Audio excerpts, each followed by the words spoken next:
자, 안녕하세요. 대치 서미트 영어학원의 이은정입니다. 자, 25년 새해가 밝으면서 우리 중학교 2학년 과정에 진입하는 학생들과 학부모님들을 위해서 작년 시험을 기준으로 간단한 분석 영상을 준비해 봤는데요. 작년에 동도중학교 2학년 학생들과 함께 내신 공부를 했던 담당으로서 이 영상이 조금이나마 도움이 되기를 바라겠습니다. 자, 우선 동도중학교 내신의 특징입니다. 자, 첫 번째로는 어휘가 비중이 좀 높은 편인데요. 특히 학교에서 배부하는 프린트가 좀 양이 많아요. 그 프린트를 잘 챙기는 것이 우선적으로 중요하겠고요. 시험 자체가 선택지는 다 영어로만 되어 있기 때문에 교과서에 나오는 주요 어휘뿐만 아니라 기본적으로 알고 있는 어휘도 함께 물어보는 시험이어서 이 두 개의 영역 때문에 난이도가 상승하는 경향이 있습니다. 자, 두 번째로는요. 서술형은 출제되지 않지만 객관식으로 변형되어 서술형처럼 영작을 물어보는 문제가 나옵니다. 문제 유형은 주어진 문장을 영작할 시 다음 단어의 위치를 찾아라 라고 하는 문제가 나와요. 자, 그렇기 때문에 기본적인 영작 연습이 필요하고요. 세 번째, 상위권 변별력 문제로서 틀린 문장 또는 맞은 문장의 개수를 고르라는 문제가 출제가 됩니다. 이 문제 때문에 동도중학교 2학년이 마포 지역에서 시험의 난이도가 높은 편이에요. 이 세 번째 문제 이따가 보겠지만 학생들이 가장 힘들어했던 문제 유형이기도 합니다. 자, 다음으로 넘어가겠습니다. 내신 시험 분석표인데요. 자, 이 표는 작년, 즉 24년도 2학기 기말고사 기준으로 작성이 된 표입니다. 이 표를 보고, 객관식만 있네. 주관식은 하나도 없고, 객관식의 난이도도 막 최상, 뭐 이게 없으니까, 웬만하게 볼 수 있는 시험 아닌가라고 착각하면 안 돼요.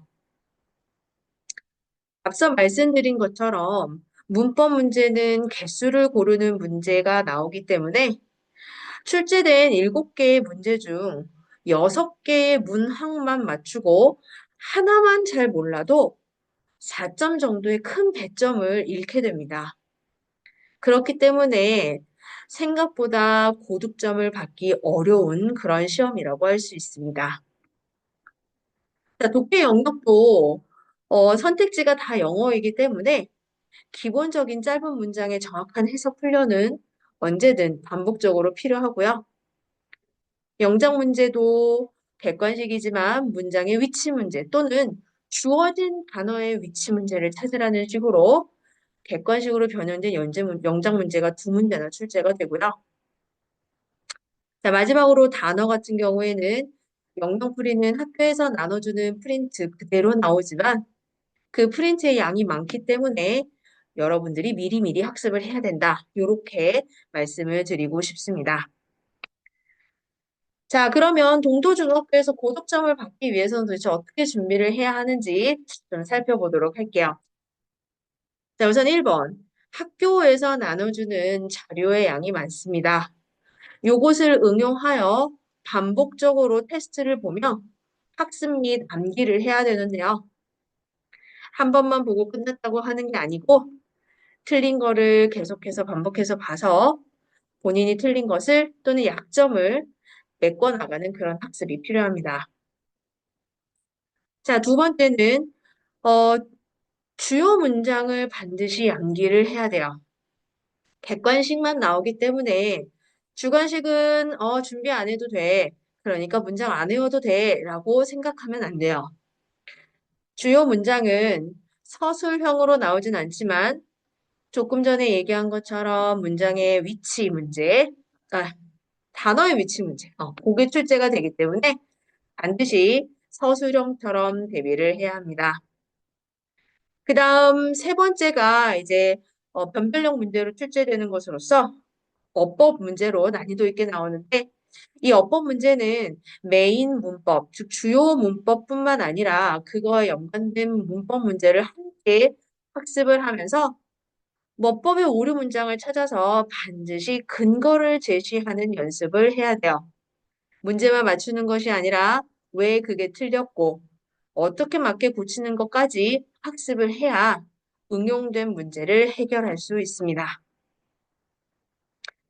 자, 그러면 우리 이제 기출이 어떻게 되어 있는지 주요 기출 문제 좀 보도록 할게요. 자, 요 기출 문제 13번은요. 자, 보다시피 문장이 총 9개가 제시가 되어 있어요. 이 9개 중에 생략할 수 있는 것의 개수를 고르라고 나와 있습니다. 밑줄을 보면 다 that과 관련되어 있는 그런 문제인 것 같은데요. 이 단원의 메인 문법은 목적격 관계대명사였어요. 즉, 관계대명사, 목적격은 생략이 가능하다. 하지만 공부를 하면 이 문제는 해결할 수 없습니다. 자, 생략할 수 있는 그런 접속사와 또 다른 관계대명사를 함께 연계하여 물어본 문제인데요. 자, 요거는 1번 일반 동사 뒤에서 목적어절을 이끄는 접속사는 생략할 수 있다 라고 하는 접속사 단원과 세 번째, 주격 관계 대명사 플러스 비동사는 동시에 생략이 가능하다 라고 하는 요 두 개의 영역을 함께 물어본 문제예요. 자, 그래서 요 세 개가 아닌 다른 것은 생략이 불가능한데요. 문제를 보면 세 번째 문장인 that 뒤에 can speak라고 하는 동사가 바로 나오죠. that 뒤에 동사가 바로 나오면 that은 주격 관계대명사로 단독으로 생략이 불가능합니다. 마찬가지로 맨 마지막 문장에 that 뒤에 appeared라고 하는 동사가 바로 나왔기 때문에 이 that도 주격 관계대명사로 생략이 불가능해요. 자, 나머지는 목적격 관계대명사나 또는 일반 동사 뒤에 목적어절을 이끄는 접속사이기 때문에 생략이 가능하여 요것의 정답은 5번이었습니다. 이 문제를 풀 때 상당수의 학생들이 주격관계대명사 플러스 비동사가 동시에 생략된다는 걸 깜빡했거나 접속사를 신경 쓰지 않았거나 이런 경우가 많아 대부분 다른 답을 골라 아깝게 틀린 경우가 좀 많아요. 배점도 4점으로 이게 난이도가 높은 걸 알 수 있겠죠. 자, 요런 문제를 우리 학원에서는 어떻게 학습을 하느냐? 리뷰 테스트 3차를 보면, 자, 생략이 가능한 것을 모두 고르고 그 이유를 쓰세요. 라고 되어 있어요. 자, A 같은 경우에는 목적격 관계대명사고, B는 접속사 대시고, 자, C는 주격 관계대명사로 생략을 할 수가 없고, D는 목적격 관계대명사. 그리고 마지막에 E 같은 경우에는 that은 지시대명사라서 생략이 불가능하고요.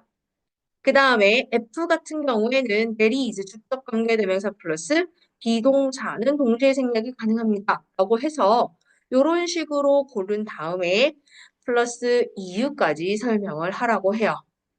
자, 이런 학습을 반복적으로 하다 보면 아까 보았던 기출문제는 해결할 수 있게 되는 겁니다. 자, 그 다음에 다음으로 넘어가도록 할게요. 자, 다음은 영역풀이에 해당하는 문제였었는데요. 영역풀이 문제가 두 개나 나왔어요.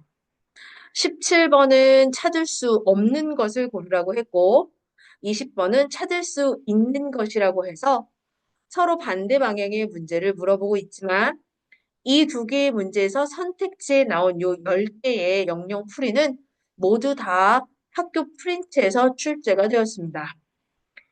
이 영역풀이를 그래서 평소에 반복적으로 순서를 섞어 랜덤으로 공부하는 습관이 필요해요. 당연히 이 영역풀이도 해석할 수 있게 연습을 해야 합니다. 자, 이 영역풀이에 대한 해석, 우리는 준비로서 이렇게 순서를 섞어서 그냥 영영 단어를 쓰라고 해요. 그 다음, 쓴 단어에서 틀렸으면 그 틀린 영영 풀이를 해석을 직접 하라고 합니다. 자, 그렇기 때문에 요 순서대로 여러 번 연습을 하다 보면은 반복적으로 틀리는 단어들이 나오게 되고 그 단어를 집중적으로 학습을 하면 영영풀이 대비가 될 거예요. 자, 이제 여기까지가 제가 준비한 작년 시험을 기준으로 한 동도중학교 내신 분석이었습니다.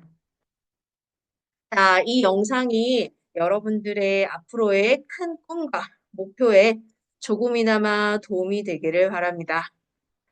다음에 기회가 되면 더 좋은 영상으로 찾아뵙기를 바라며 지금까지는 대치 서미지의 이은정이었습니다. 자, 감사합니다.